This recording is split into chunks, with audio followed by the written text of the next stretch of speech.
Depuis l'ouverture de la monture RF de la part de Canon, on a vu apparaître deux objectifs Sigma déjà en 2024. Ces objectifs, je les ai déjà présentés sur la chaîne. Alors il y a eu tout d'abord le RF 1850 f2.8 et ensuite le RF 1018 f2.8, tous les deux des zooms, et dans la roadmap annoncée par Sigma, il devait y avoir d'autres objectifs à focale fixe cette fois-ci à sortir avant la fin de l'année 2024. C'est donc ce que je m'apprête à tester dans cette vidéo car j'ai ici le 56 mm à ouverture f1.4. Cet objectif est déjà disponible dans les autres montures, donc Sony E, Fuji X, L-mount, Nikon Z et micro 4 tiers, et maintenant on l'a pour Canon RF. Alors en même temps que celle-ci sort également une autre vidéo dans laquelle je teste le 30 mm f1.4. Cet objectif là vient également d'être annoncé. Je t'invite à aller la regarder juste après, et dans peu de temps également viendront les reviews des 16 et des 23 mm que je suis également en train de tester. Alors ce 56 mm dont le nom exact est 56 mm f1.4 DCDN Contemporary est un objectif très compact, très léger puisqu'il mesure seulement 6,4 cm et pèse 288 grammes. Pour continuer la petite présentation physique et balancer quelques specs tant qu'on y est, on est là sur un objectif sans aucun bouton et avec une seule bague qui est la bague de contrôle de mise au point, la bague de focus. Un look très minimaliste en fait pour une utilisation très complète qui va être entièrement gérée par le boîtier parce que moi je l'ai mis sur un Canon R7 et grâce au switch AF/MF, je peux quand même gérer ma mise au point manuellement, de même que tous les autres réglages, notamment l'ouverture. Alors au niveau de la conception optique, cet objectif comporte 10 éléments répartis en 6 groupes, un diaphragme de 9 lamelles avec une ouverture allant de f1.4 à f16. La distance de mise au point minimum est de 50 cm, le rapport de grossissement de 1,7. Il n'est pas stabilisé, pas compatible téléconvertisseur, mais possède par contre un pare-soleil. Alors 56 mm, c'est une focale qui est considérée en APS-C comme un téléobjectif modéré. Alors ça, ce sont les infos que j'ai trouvées sur internet. Moi, dit comme ça me dit pas grand chose. Je dirais plutôt que ce 56 mm,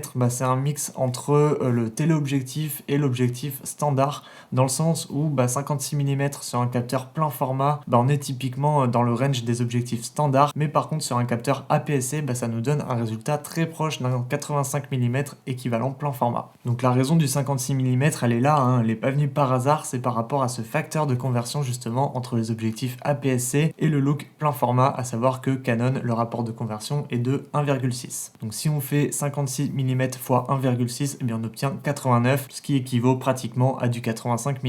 Et c'est ce qui fait que cet objectif aussi est parfaitement taillé pour du portrait, parce qu'à 85 mm, on n'a aucune déformation sur les visages, et c'est ce qui selon moi donne les plus beaux portraits. En plus de ça, ici on a une ouverture à f1.4 qui nous offre un bokeh tout simplement magnifique, et c'est valable pour tout, pas forcément pour du portrait. En fait, c'est possible de faire énormément de choses avec, donc du sport par exemple, de la street photo, moi je l'ai utilisé comme ça aussi, du portrait bien sûr. Par contre, à cause de la distance minimum de mise au point de 50 cm, ce sera pas possible de faire de macro avec ces objectifs, c'est vraiment pas taillé pour. Mais bon, c'est pas grave, il faut quand même faire des compromis. Alors moi j'ai adoré l'utiliser, cet objectif, durant ces quelques semaines. Je suis pourtant pas un gros adepte des focales serrées, je suis plus focale large. Je dois avouer que passer sur un 56 mm sur capteur APS-C, ça change totalement ma façon de créer. Avec cet objectif, je peux faire ressortir des détails que normalement il serait compliqué à faire ressortir, compliqué à mettre en valeur avec d'autres focales. Là je peux mettre en avant des choses que en temps normal j'aurais pas forcément vu sur un plan large, et le fait aussi d'ouvrir à f1.4, ça me permet justement de bénéficier d'une zone de netteté très très réduite et de mieux faire ressortir mes sujets. Donc la différence entre f1.4 et f1.8, c'est pas si énorme, c'est même pas un diaph d'écart,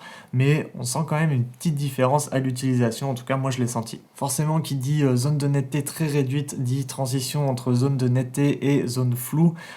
Cette transition là, c'est pas la meilleure du monde quand on regarde comme ça, mais dès lors qu'on a un sujet, on arrive très facilement à le délimiter de son arrière-plan, ce qui fait que je vais très souvent utiliser la pleine ouverture avec cet objectif, parce que d'une part ça me permet d'être confortable sur mes autres réglages, j'ai un apport de lumière conséquent, et ensuite j'ai une vraie séparation avec mon arrière-plan, et c'est souvent ce qui est recherché par les photographes. Alors un petit mot au niveau du piqué, il est bon mais c'est pas le meilleur du marché, c'est clair. À pleine ouverture c'est pas fou, il faut attendre f5-6 à peu près pour commencer à obtenir obtenir des images avec un meilleur piqué. Et moi personnellement, le meilleur piqué, je l'ai trouvé à f8. Alors pour ce qui est du flair, je l'ai trouvé peu présent, voire quasiment inexistant.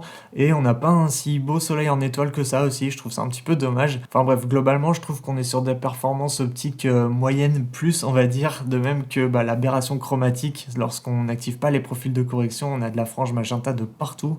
Moi, j'active pas les profils de correction dans le boîtier, j'attends d'être sur logiciel pour faire ça, donc sur Lightroom me concernant. Et une fois que j'ai activé ça, la suppression d'aberration chromatique ainsi que tous les profils de correction, je me retrouve quand même avec certains défauts optiques. Certes, l'image est un petit peu meilleure, mais c'est vraiment pas le top niveau. Donc si tu fais du full contre-jour, là tu auras beaucoup d'aberrations chromatiques, il faut être conscient de ça. Et même si c'est pas la top qualité en termes de netteté, moi j'aime quand même beaucoup le rendu de cet objectif parce que on a ces billes de bokeh aussi qui sont un peu en forme circulaire, en forme d'arrondi au niveau de l'arrière-plan. Et ça, moi personnellement, j'aime beaucoup. Ça me rappelle certains objectifs vintage. Donc du coup, avec ce 56 mm, moi j'ai plutôt tendance à jouer avec ça justement et de chercher au maximum les billes de bokeh dans mon image pour justement centrer mon sujet et faire en sorte à ce qu'on ait cet effet. Je trouve que ça change un peu, ça me pousse moi personnellement à me placer toujours différemment par rapport à mon sujet, ou en tout cas penser ma photo de manière différente par rapport à ce que j'ai l'habitude de faire. Au niveau du vignettage, il est un peu présent à pleine ouverture et ça s'estompe peu à peu. En vrai, un coup de profil de correction et toutes les photos sont vraiment identiques, donc ça c'est pas tellement un problème. Donc pour résumer sur la qualité optique, je dirais que c'est bien, mais c'est pas parmi le top niveau de ce qui se fait sur le marché. Si je devais noter cet objectif sur 10 basé uniquement sur les specs optiques, moi je pense qu'on serait autour de 6,5, 7 sur 10. Donc c'est quand même une mention assez bien ou bien au bac.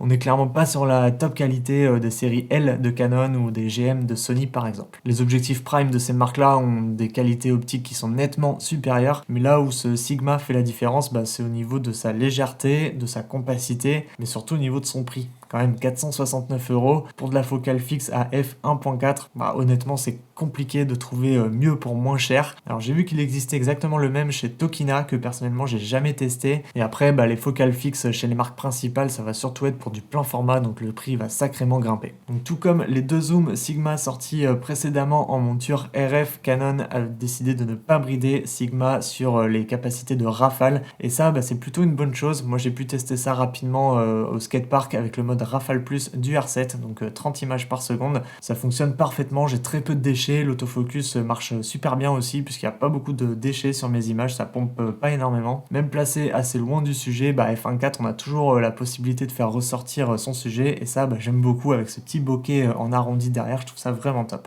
D'autant plus que là, sur ces exemples, j'étais en fin de journée, donc l'ouverture à f1.4, c'était nécessaire pour figer l'action. Dans un skatepark, ça va assez vite, du coup, parfois je suis obligé de monter à 1/4 millième, voire 1 millième de seconde en plein soleil à f1.4. Là, il faisait gris, il faisait moche, c'était en fin de journée, j'étais à 1/800e, 1 millième sans devoir toucher aux ISO, donc ça c'est vraiment un vrai confort. Quand on sait que les boîtiers APS-C sont pas dotés d'un ISO très performant, c'est quand même toujours un confort de pouvoir ouvrir au maximum son objectif. Et une chose aussi que Canon a décidé de ne pas brider, c'est les outils de bracketing en interne dans le boîtier. Donc là sur le R7 on a la possibilité de faire du bracketing de mise au point ainsi que du bracketing d'exposition. Là on va plus se concentrer sur la mise au point, c'est pas une fonctionnalité qui est dispo sur tous les boîtiers, mais ici je l'ai sur le R7 et c'est très intéressant de bénéficier de cette option avec le 56 mm parce que avec une toute petite profondeur de champ comme celle-ci, je peux faire du stacking très précis et obtenir des images avec un look vraiment unique. Le défaut de ça, c'est qu'on a un focus bleeding qui est très présent. Le focus breathing en français pour respiration de mise au point, c'est cette différence qu'il va y avoir au niveau des bords du cadre lorsqu'on modifie la distance de mise au point. Ça c'est quelque chose qu'il faut à tout prix éviter lorsqu'on fait du bracketing de mise au point justement parce que on va avoir un effet d'agrandissement ou de rétrécissement du sujet. Or ici vu que c'est très présent, on n'aura pas d'autre choix que de cropper un petit peu sur l'image. Et justement ça me permet de faire la transition pour te parler de ce même phénomène en vidéo parce que le focus breathing trop important c'est quelque chose qui fait un petit peu tâche qu'on a vraiment envie d'éviter lorsqu'on fait des vidéos. En fait, on va avoir cette même impression que lorsqu'on modifie la distance de mise au point, notre sujet va soit grossir, soit rétrécir un petit peu selon si on augmente ou si on réduit la mise au point.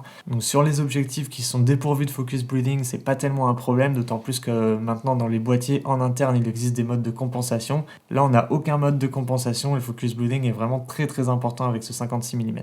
Après, pour continuer à parler de vidéo, on a aussi le flair qui est totalement absent, je trouve, comme en photo, c'est la même qualité. Alors, remarque aussi la présence d'aberrations chromatiques, que ce soit de jour comme de nuit, donc pour moi c'est un petit peu dérangeant. Après ça peut se corriger assez facilement si jamais tu baisses la saturation des magentas, mais si jamais tu souhaites le traitement optique ultime, c'est peut-être pas forcément le meilleur choix pour toi. Alors, au niveau du bokeh, on a un bokeh en œil de chat sur les extrémités et un beau bokeh bien rond en plein centre à pleine ouverture, et quand on ferme peu à peu, on remarque comme par exemple ici à f4.5 que le bokeh n'est plus complètement rond.